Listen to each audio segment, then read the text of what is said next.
I promised last week that I would be back and be talking a little bit more with you about the Epiphany process and what I've been able to do with thousands of people around the world with this process.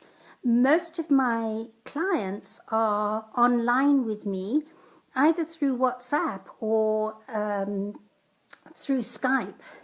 And many of them have become very, very close friends of mine, and I've never met them. And that's the beauty of technology, of course. But to get into a little bit of background into what an epiphany process is and an epiphany moment, you may remember, some of you might have seen my last week's video where I talked about the heartache of losing a child to suicide and how difficult it was for me. And in actual fact, just to kind of expand a little bit more on it, there were days during those first few months where I just didn't get out of bed. I would lie there, and the pain, the emotional pain of losing a child, Jen was 16 years old when she died, and be a child to suicide after you've had an enormous argument with that child, had its moments where I just wondered how I was going to take the next breath.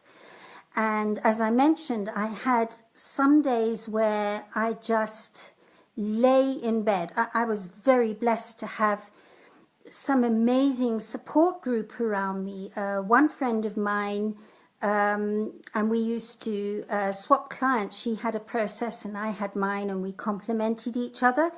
One day she came and she just sat and held my hand for a whole day. I just laid in bed, speechless.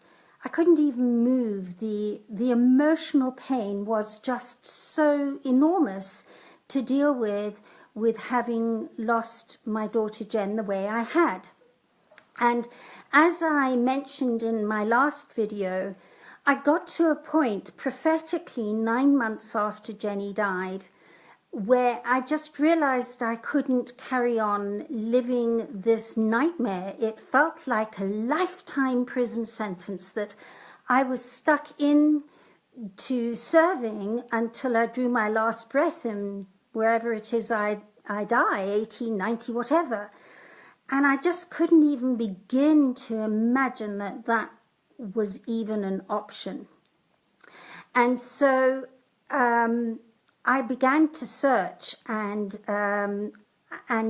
started to learn about a process that was very valuable to me, and it's from that process that I have expanded into the Epiphany process, with years and years of application and fine-tuning and getting a sense of how to really intuitively understand what's going on within a person as I'm processing with them on very subtle levels. And basically, to give you some background on how we've been operating in the Western world up until recently. And what happened was, during the course of the last century, a new way of believing, a new way of thinking stepped into the Western world. And that new way was that we needed to be as positive as we possibly can. And that if you eliminate every thought, word, and deed that was negative, then and only be positive, then your life would be healthy and wealthy and filled with happiness and love and so on. In other words, you'd be acceptable and lovable if that's what you strove to be like. And it was quite an interesting thing, because post the Second World War, some of you might remember and still know about a book that came out called The Power of Positive Thinking. And that kind of endorsed that whole belief system that the more positive you can be, the more successful you will be. And the motivational industry has pushed that belief system for years and years now. And of course, it was the system I pushed as a motivational speaker that I mentioned to you in last week's call. But if you have a look around you, really practically, you'll see that our whole world works within cycles. The weather, our female cycles, the decibels of cycles coming out my mouth now is cycles of sound, brainwave cycles. Electricity is a classic example of being able to understand how a cycle works. So our whole world operates in cycles. And if you study a cycle never completes it completes itself, but it never finishes. It reforms into a new version of itself. And it requires equal amount of positive and negative charge in it for that cycle to be able to reform into a new version. And it can't complete itself without equal positive and negative present. And yet we've been told that our psyche operates in a different way and doesn't operate like that. Now, if you observe anything that works in cycles, if there's a charge of one way or the other that's greater than the other, it distorts that cycle and it becomes elongated. And that's what happens when we try to be extra positive. There are nearly 5,000 human traits in the dictionary, and approximately half are positive and half are negative. And if we're looking to be emotionally and mentally in a place of feeling balanced, in that balance of a cycle, then we need an even mixture of both. And yet when we strive to go off in one direction of positivity only, being extra positive, say about approximately 2,500 qualities that are listed in the dictionary, that's a lot of qualities in one direction. So things like being kind, gentle, thoughtful, loving, giving, soft, peaceful, all those positive charges that send us off in what direction, in the positive direction. And then what happens is our innate wisdom actually knows that we're out of balance. We're one way in that cycle. And it catapults us into the other direction of the negative side of the cycle in the charge, on the journey of understanding the value of our negative side of being human, because it's a human quality. Anything negative is human. So anytime you try and take a human quality out of who you are, and you try and only be half of who you are, you feel as though you're living half a life. And I have clients saying to me, I wake up at night and it feels like something's missing in my life. I'm only living half a life. And that's it. It's that we've given our negative side of ourselves such a bad name and believe that being negative doesn't serve. Well, that's like saying, we've got to take negative charge out of electricity because anything negative doesn't serve. Well, we all know what that does to electricity, to an electric cycle. And it's no different in our psyche. So what this process enables you to do is we use very choice questions. And these questions enable us to reverse the polarities, because what happens is the more you try and be one side, the more you polarize the other side of who you are. And you pull away and you pull away, and of course that is where bipolar starts to happen. So the more it's polarizing from center, being centered and present and open-hearted and appreciative and grateful and spontaneously loving is in the center part of the cycle. But the more you polarize, the more you become bipolar. So this process enables you to reverse those polarities and bring all that you perceived to being one side of the reality, either side, either you're in an extreme high or in an extreme low. It enables you to reverse those polarities and bring in yourself in your consciousness, conscious consciousness and unconscious consciousness, into a place of feeling open-hearted appreciation and grace and spontaneous love and acceptance. It's the most amazing thing. I mean, obviously, when I first did it, I had a lot to process. I'd lost a child and a marriage and my home and a whole load of series of events. So I had a lot to process. So it took me a little bit longer than perhaps most other people. But I was having those aha moments. And that's the amazing thing when I work with people, whether it's people with day-to-day challenges or people with bipolar or quite severe depression, and or self-harming teenagers, or people in extreme trauma.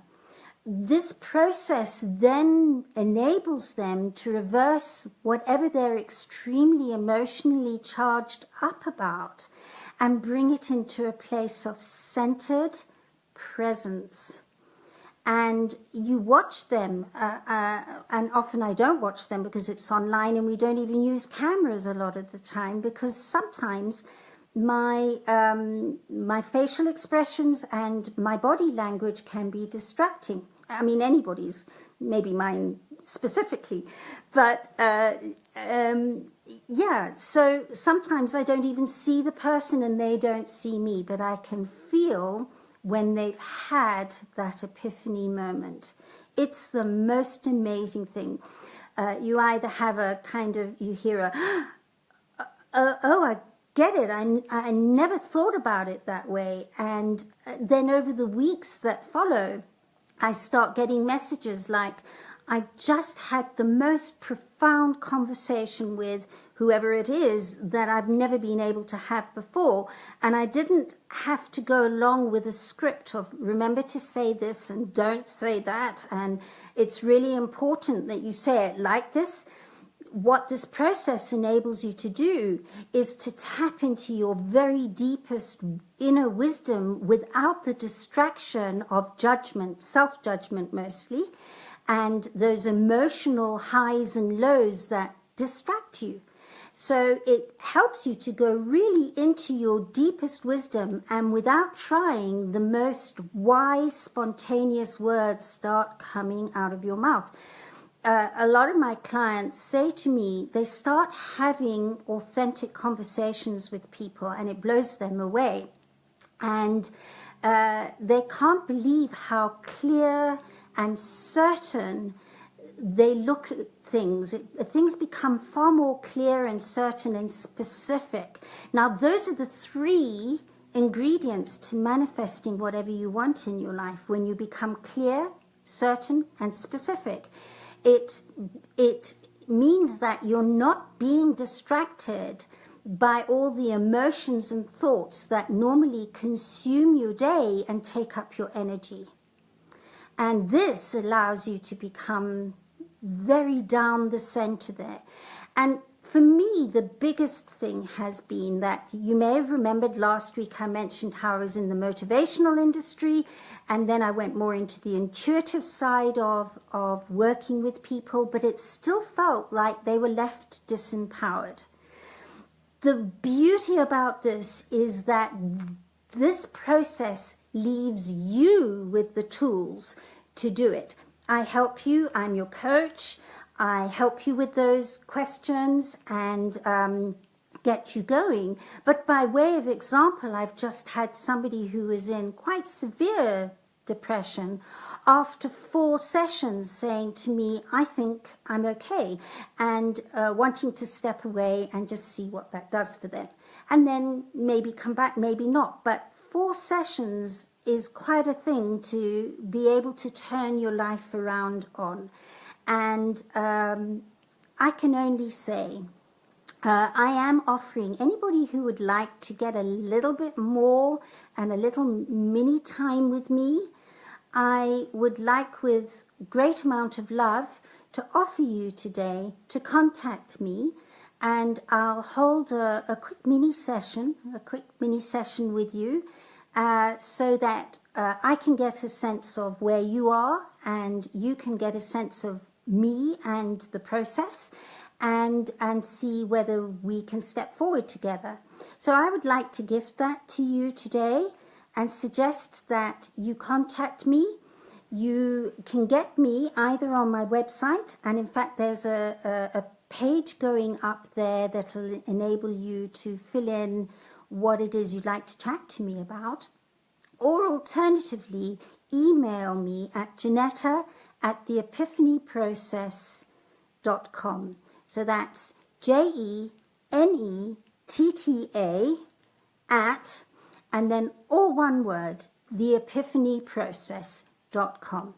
And I would love to spend 15 minutes getting to know you, giving you insight into this, because it is incredibly insightful. And next week I will be coming through with another video on some insightful happenings that have happened with the Epiphany process. Some of you may have seen we've posted a couple of testimonials from clients, and over the next few weeks there's going to be many being posted onto the site.